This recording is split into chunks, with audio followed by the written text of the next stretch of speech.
For today's video, we're going to be focusing on marled spun yarns and asking the question, which options are available on a range from budget to bougie?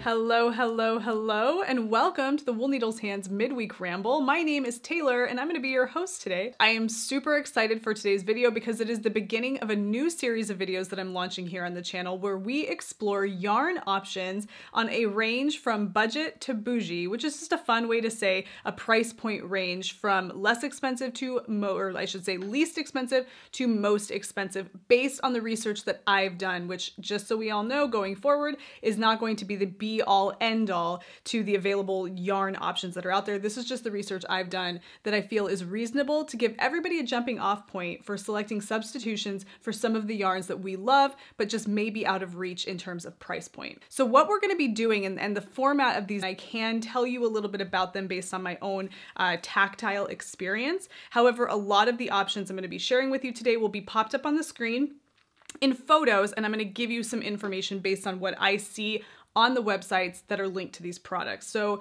that's kind of the approach I'm going to take with this, kind of a window shopping video, if you will. Okay, the type of yarn that we're exploring today is marled spun yarn, and I'm going to show you an example of that using a skein of what many of us are familiar with, Spincycle Yarns. This is a marled spun yarn. You can tell that it is spun from several different colors of fiber into a single yarn. So each of the different plies tends to be a different color, giving it that really lovely marled look. This is from my personal stash. I purchased this for a project last year. So this is my personal stash.